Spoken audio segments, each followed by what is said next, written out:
सेना की वापसी पर भारत का मालदीव को जवाब। चीन यात्रा से लौटे मालदीव के राष्ट्रपति मोहम्मद मुइज्जू ने भारत से कहा है कि वह 15 मार्च तक मालदीव में तैनात अपने सैन्यकर्मियों को वापस बुलाए।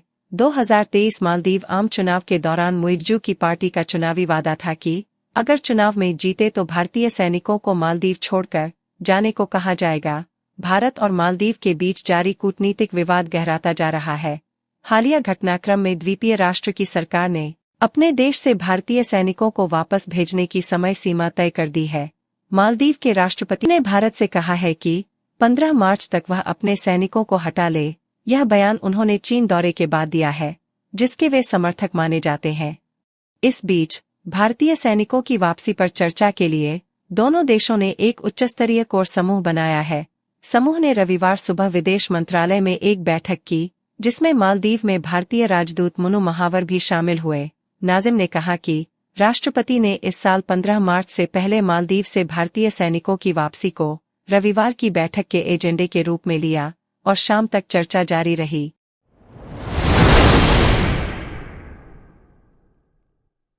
रेलवे स्टेशनों के कायाकल्प पर बोले रेल मंत्री। राम मंदिर की प्राण प्रतिष्ठा के भव्य समारोह के आयोजन को महज कुछ ही दिन बचे हैं। अयोध्या में कार्यक्रम को लेकर तैयारियां तेज हो गई है।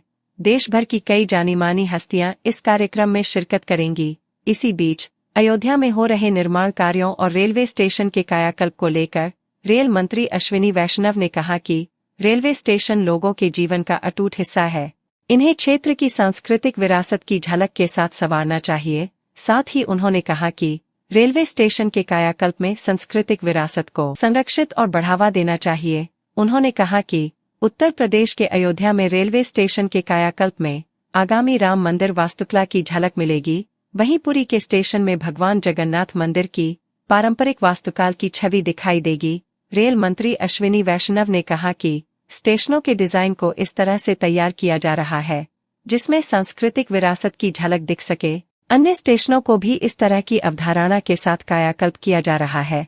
समय सीमा पर बोलते हुए उन्होंने कहा कि यह एक बड़ी जटिल परियोजना है, ऐसे में कई वर्ष भी लग जाते हैं।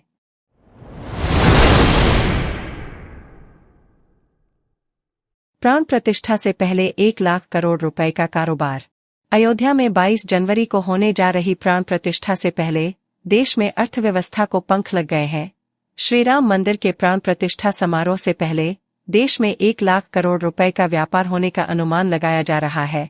अकेले दिल्ली में ही 20,000 करोड़ रुपए से अधिक का कारोबार होने की संभावना है।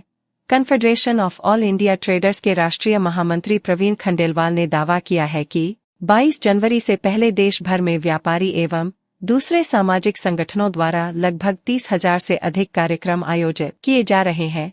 खंडेलवाल के मुताबिक अयोध्या में आगामी 22 जनवरी को भगवान श्रीराम के मंदिर में प्राण प्रतिष्ठा समारोह के चलते देश भर में व्यापार में भारी वृद्धि होने का अनुमान लगाया जा रहा है। इससे पहले कैट ने 50,000 करोड़ रुपए का व्यापार का अनुमान लगाया था, लेकिन जिस प्रकार से दिल्ली सहित देश भर के लोगों में राम मंदिर के प्राण प्रतिष्ठा समारोह को लेकर जबरदस्त उत्साह है, उसे देखकर कहा जा सकता है कि देश में 1 लाख करोड़ रुपए का कारोबार होने की उम्मीद है।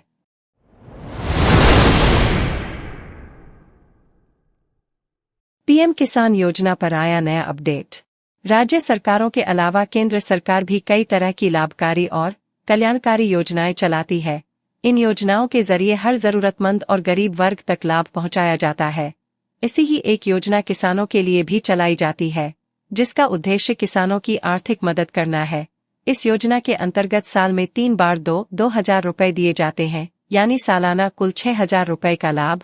वहीं इस बार 16वीं किस्त जारी होनी है, लेकिन कई लाभार्थी ऐसे भी हैं जिन्हें ये लाभ नहीं मिल पाएगा। साथ ही किसान 16वीं किस्त जारी होने की तारीख भी जानना चाहते हैं।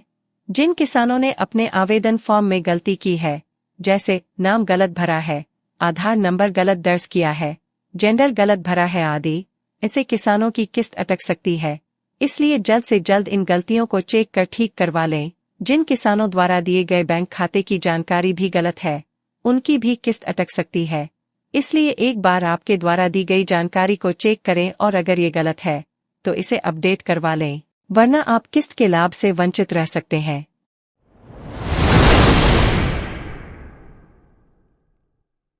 चौंकाने वाली है वर्ल्ड इकोनॉमिक फोरम की रिपोर्ट। चैरिटी ऑक्सफैम ने एक रिपोर्ट जारी की है जिसमें दावा किया गया है कि दुनिया के सबसे 5 अमीर लोगों की दौलत साल 2020 के बाद से अब तक बढ़कर दोगुनी हो गई है। यह रिपोर्ट वर्ल्ड इकोनॉमिक फोरम की दावोस में हुई बैठक के दौरान जारी हुई थी। रिपोर्ट में कहा गया है कि दुनिया के शीर्ष 5 अमीरों की कुल संपत्ति साल 2020 के बाद से अब तक 405 अरब डॉलर से बढ़कर 869 अरब डॉलर हो गई है। इन सबसे रईस लोगों की संपत्ति हर घंटे औसतन 1 करोड़ 40 लाख डॉलर की दर से बढ़ी है। ऑक्सफैम का कहना है कि वहीं 2020 के बाद से अब तक 5 अरब लोगों की आमदनी घटी है और गरीबों की संख्या बढ़ी है। रिपोर्ट में कहा गया है कि दुनिया भर में निजी सेक्टर कम टैक्स दरों, व्यवस्था की खामियों और अपारदर्शिता को बढ़ावा दे रहे हैं। टैक्स को लेकर नीति निर्धारण में होने वाली लॉबिंग से टैक्स दरों को कम रखा जा रहा है, जिससे सरकारी खजाने को नुकसान हो रहा है, जबकि यही पैसा गरीबों के कल्याण पर खर्च हो सकता था।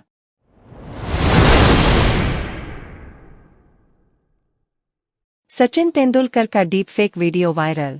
मास्टर ब्लास्टर ने हाल ही में सोशल मीडिया पर पोस्ट कर तकनीक के दुरुपयोग को परेशान करने वाले बताया है।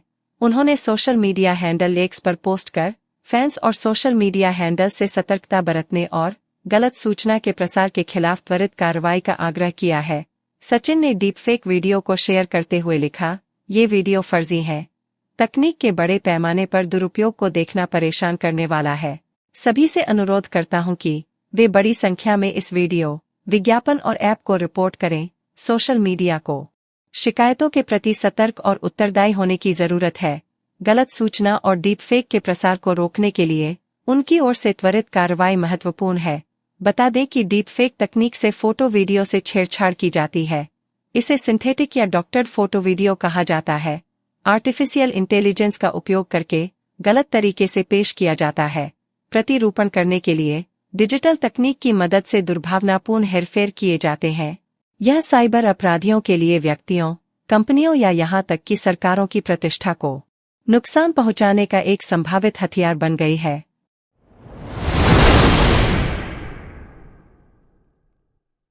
ये नंबर डायल करते ही हैक हो जाएगा आपका फोन।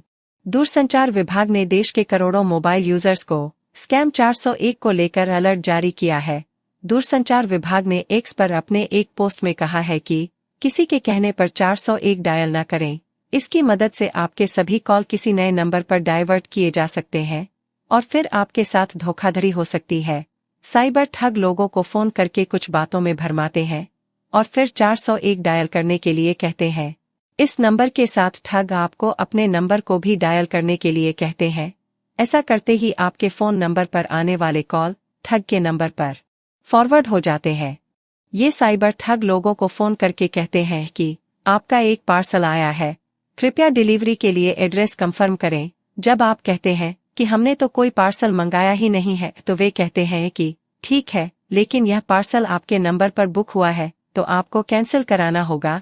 पार्सल कैंसिल कराने के लिए वे 401 डायल करने के लिए कहते हैं और इसी के साथ उस नंबर को भी डायल करवाते हैं जिस पर उन्हें कॉल को फॉरवर्ड कराना होता है।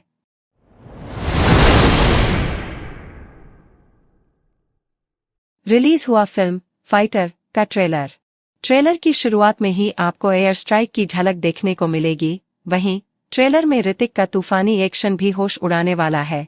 इस बीच ऋतिक और दीपिका के रोमांस ने भी दर्शकों के होश उड़ा दिए हैं। यह पहली बार होगा जब दीपिका और ऋतिक एक साथ स्क्रीन शेयर करेंगे। ट्रेलर में अनिल कपूर बतौर कप्तान वायुसेना अधिकारियों की एक टीम तैयार करते नजर आ रहे हैं। ट्रेलर में आप देख सकते हैं कि पुलवामा बम ब्लास्ट के बाद सभी फाइटर जंग के लिए तैयार होते हैं। सिद्धार्थ आनंद के डायरेक्शन में बनी फाइटर में ऋतिक रोशन स्क्वाड्रन लीडर शमशेर पठानिया उर्फ पैटी की भूमिका निभाते नजर आएंगे। वहीं दीपिका पादुकोण फिल्म में स्क्वाड्रन लीडर मीनल राठौर उर्फ मिन्नी के किरदार में नजर आएंगी। फिल्म में अनिल कपूर और करण सिंह ग्रोवर भी मुख्य भूमिका में है। फिल्म के डायरेक्शन में सिद्धार्थ आनंद ने कोई कसर नहीं छोड़ी है और इसका अंदाजा आप फिल्म का ट्रेलर देखकर लगा सकते हैं। फिल्म की रिलीज डेट की बात करें तो फिल्म 25 जनवरी 2024 को यानी गणतंत्र दिवस के एक दिन पहले थिएटर्स में रिलीज की जाएगी।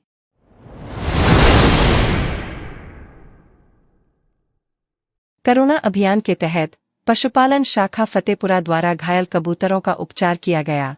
पशु चिकित्सक डॉक्टर संगाड़ा और उनकी टीम उत्तरायण फेस्टिवल के दौरान घायल पक्षी के इलाज के लिए खड़ी रही। फतेपुरा तालुका मुख्यालय फतेपुरा नगर में झालोद रोड पर घायल हालत में कबूतर उड़ नहीं पा रहा है।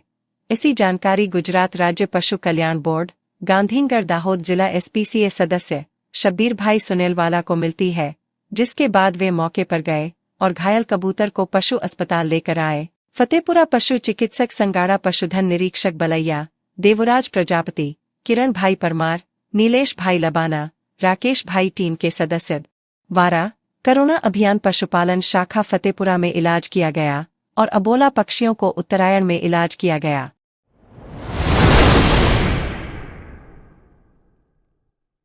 चित्रकूट भरतकूप मंडला आयुक्त बालकृष्ण त्रिपाठी, DIG बांदा अजय कुमार सिंह, जिलाधिकारी अभिषेक आनंद, पुलिस अधीक्षक अरुण कुमार सिंह, जिला भाजपा अध्यक्ष लवकुश चतुर्वेदी, कोऑपरेटिव बैंक चित्रकूट बांदा पंकज अग्रवाल, नगर पालिका अध्यक्ष नरेंद्र गुप्ता, निवर्तमान लोक निर्माण विभाग मंत्री चंद्रिका प्रसाद उपाध्याय सहित अन्य माननीय जनप्रतिनिधियों द्वारा पुष्प वर्षा कर श्री रामचरण पादुका यात्रा का स्वागत किया जा रहा है।